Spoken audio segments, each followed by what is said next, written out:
नमस्कार, आप सुन रहे हैं मंगलायतन यूनिवर्सिटी का अपना community radio station radio Narad 90.4 FM और मैं हूं आपके साथ आरजे वीर। और टीबी के जागरूकता को लेकर के कई सारे प्रोग्राम हम चला ही रहे हैं, लेकिन आज इस स्वास्थ्य चर्चा में हमारे साथ एक नहीं बल्कि दो एक्सपर्ट हमारे साथ हैं। हमारे साथ डॉक्टर मनोज चतुर्वेदी सर हैं जो कि वरिष्ठ चिकित्सा अधिकारी हैं। साथ ही हमारे साथ डॉक्टर रोहित भाटी सर हैं जो कि अधीक्षक है सामुदायिक स्वास्थ्य केंद्र इगलास से। सर, आपका बहुत बहुत स्वागत है रेडियो नारद 90.4 एफएम में। धन्यवाद। सर, आज का हम ये प्रोग्राम शुरू करें। हम सबसे पहले आपसे जानना चाहते हैं कि टीबी की जहाँ पर सर बात होती है तो टीबी के शुरुआती लक्षण क्या हैं? देखिए, टीबी के जो शुरुआती लक्षण हैं, 2 हफ्ते से ज्यादा खांसी हो, 2 हफ्ते से ज्यादा बुखार हो, उसको खांसी आ रही हो, बलगम में खून आ रहा हो, तो ये सब सारे सिम्टम्स हैं जो कि टीबी के हैं। और गवर्नमेंट ने अभी एक प्रोग्राम लॉन्च किया है निश्चय के नाम से, जो कि हर महीने की 15 तारीख को सामुदायिक स्वास्थ्य केंद्र पर ये मनाया जाता है।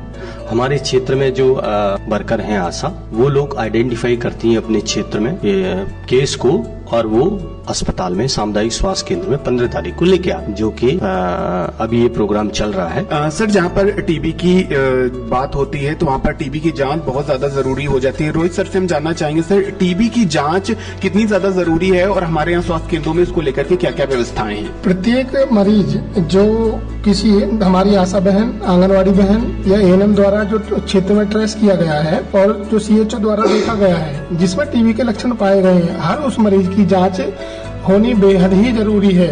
और हमारे यहाँ इगलास ब्लॉक में 2 अस्पताल हैं हमारे, सीएससी इगलास, सीएससी बेसवा, दोनों जगह ही टीबी यूनिट काफी सक्रिय तरीके से काम कर रही है और सभी जांचें यहाँ दोनों सेंटर्स में हमारे यहाँ उपलब्ध है। जैसा कि सर आपने बताया कि टीबी को लेकर के हमारे यहाँ जांचें, हमारी जो टीबी यूनिट है पूर्णतः एक्टिव है। और आगे हम आपसे सर जानना चाहेंगे, जहाँ पर टीबी की बात हो रही है तो सर टीबी को लेकर के सरकार द्वारा कौन कौन से कार्यक्रम चलाए जा रहे हैं वो भी हमारे श्रोताओं को बताइए। अभी तो ये निश्चय प्रोग्राम ही चल रहा है और वैसे नॉर्मली डेज में तो केसेस आते रहते हैं और सामुदायिक स्वास्थ्य केंद्र और इगलास पर और बेसमा में ट्रीटमेंट फैसिलिटीज है हमारे यहाँ, तो इन लोगों को दिए जा रहे हैं। एक और बहुत ही महत्वपूर्ण प्रोग्राम जो 2025 तक सरकार का, प्रदेश सरकार का और केंद्र सरकार का जो लक्ष्य है टीबी लोड को 2025 तक कम करना है, उसमें एक बहुत ही महत्वपूर्ण प्रोग्राम ब्लॉक स्तर पर चलाया जा रहा है, राष्ट्रीय पोषण वितरण योजना, जिसमें दानदाताओं द्वारा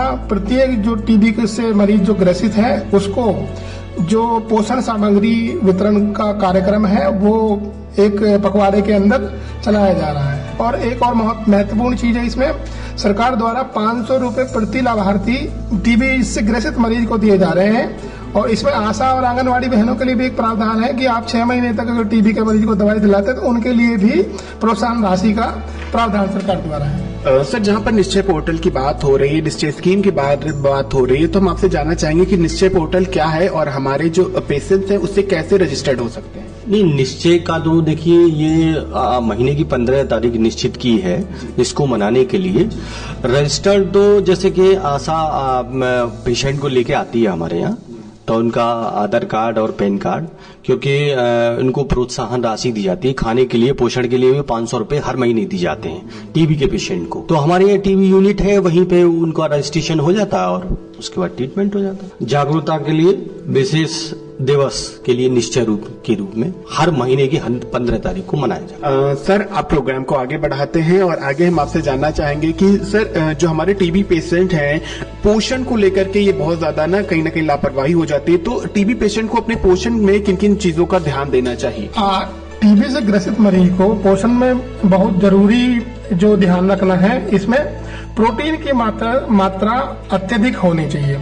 जैसे कि हमारे पास पनीर है, अंडे हैं, सोयाबीन है, इस तरीके का आहार हमें ज्यादा से ज्यादा लेना है। इसमें दूध भी लेना है जिससे कि कैल्शियम भी मरीज को सही से प्राप्त हो सके। सर, ये तो खान पान की बात हो गई है, लेकिन कई बार जब जो टीबी से संक्रमित व्यक्ति होते हैं उनको हमारे समाज में लोग बड़े ही हेय दृष्टि से देखते हैं, उनसे बड़ा ही छुआछूत मानते हैं, तो इस विषय पर आप उनको क्या मैसेज देना चाहेंगे? देखिए, पहले तो मैं आपको बता दे रहा हूँ कि टीबी एक कोई छुआछूत से नहीं होती है, छुआछूत वाली बीमारी नहीं है। हाँ, ये स्प्रेड से खांसी जब होती है पेशेंट को तो ये जरूर इसके जो बैक्टीरिया होते हैं वो फैलते हैं और दूसरे को भी होने की संभावना रहती है।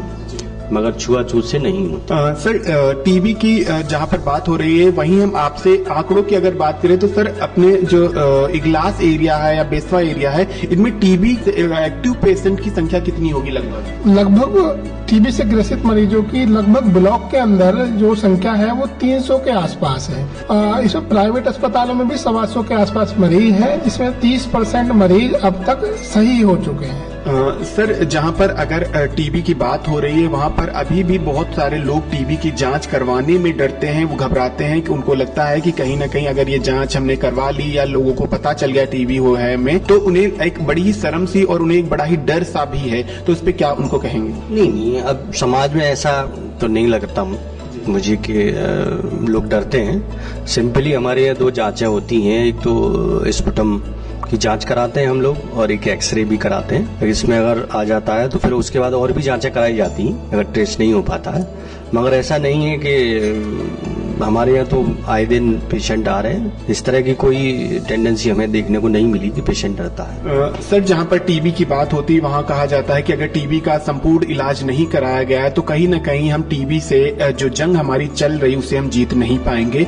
तो सर आपसे जानना चाहेंगे कि टीबी का इलाज कितने दिनों का होता है और इसमें जो है क्या क्या प्रोसेस होता है पूरा संपूर्ण इलाज का? टीबी के इलाज को लेकर इसमें मरीज की स्थिति पर निर्भर करता है कि इसमें समय सीमा जो है एक बहुत विशेष बिंदु है। अगर समय से मरीज स्वास्थ्य केंद्र पर अगर पहुंच जाता है तो इसका ट्रीटमेंट 6 महीने से जरूरत पड़ने पे 9 महीने तक भी एक्सटेंड किया जा सकता है। टीबी के इलाज में एक विशेष सावधानी मरीज द्वारा और स्वास्थ्य कर्मियों द्वारा बरतनी की बहुत ज्यादा आवश्यकता है कि डॉक्टर द्वारा अगर इसका इलाज 6 महीने के लिए नियत किया गया है तो 6 महीने तक मरीज को वो लेना है। अगर उस बीच में अगर मरीज बीच में अगर दवाई लेना बंद कर देता है तो उस स्थिति में मरीज के स्वास्थ्य में भविष्य में गड़बड़ी आ सकती है और फिर वो एक मल्टी ड्रग रेसिस्टेंट ट्यूबरक्लोसिस के रूप में अगली बार रजिस्टर होगा और उस समय थोड़ी सी असुविधा रहेगी उसके इलाज में। ये तो सर आपने बता दिया कि हमारे श्रोताओं को इन बातों का विशेष तौर पर ध्यान देना चाहिए, लेकिन यहाँ पर सिर्फ टीबी के प्रकार की बात होती है तो कौन कौन सी टीबी के पेशेंट हमारे आसपास ज्यादा हैं और टीबी कितने प्रकार की होती है? देखिए, टीबी तो एक्चुअली जो हमारे पास आते हैं वो पल्मोनरी ट्यूबरक्लोसिस के पेशेंट बहुत ज्यादा आते हैं और टीबी तो कई प्रकार की होती है और भी है, मगर जैसे कि स्किन ट्यूबरक्लोसिस है और बोन ट्यूबरक्लोसिस है, पल्मोनरी ट्यूबरक्लोसिस है, इंटेस्टाइनल ट्यूबरक्लोसिस है। तो ये जो इतने प्रकार की टीबी होती है और ज्यादातर जो केसेस हैं हमारे यहाँ जो रजिस्टर्ड हो रहे हैं वो पल्मोनरी ट्यूबरक्लोसिस के। सर हमारे एक श्रोता हैं मोहकमपुर के जिन्होंने ये हमें संदेश भेजा था कि उनके गले में गांठें छोटी छोटी सी निकल आई हैं, तो क्या ये टीबी के लक्षण हैं? जांच करने के उपरांत हो सकता है कि ये टीबी के लक्षणों में आए। तो गांठों की प्रवृत्ति भी कई बार ट्यूबरकुलर नोड्स हो जाती हैं, उससे भी कोई घबराने की आवश्यकता नहीं है। नजदीकी स्वास्थ्य केंद्र पर जाएं, विशेषज्ञ वहां सब उपलब्ध हैं, सभी जांचें उपलब्ध हैं, इसका इलाज संभव है और पूर्णतः इलाज हो सकता है। सर बड़ी ही अहम और बड़ी ही महत्वपूर्ण जानकारी दी है। चलते चलते श्रोताओं को क्या संदेश देना चाहेंगे? देखिए, टीबी जो है आज के युग में क्यूरेबल है, सही होने वाली डिसीज है, इससे घबराएं नहीं। अगर आपको लगे जो मैंने सिम्टम बताए हैं टीबी के, तो सामुदायिक स्वास्थ्य केंद्र आएं और जांच कराएं और ट्रीटमेंट लें, स्वस्थ रहें, अच्छा खाएं। रोहित सर आपसे भी जानना चाहेंगे, श्रोताओं को क्या संदेश देना चाहेंगे? इसके लिए मैं ये संदेश आप सबको देना चाहूंगा कि टीबी से डरने की आवश्यकता नहीं है, सभी जागरूक बने।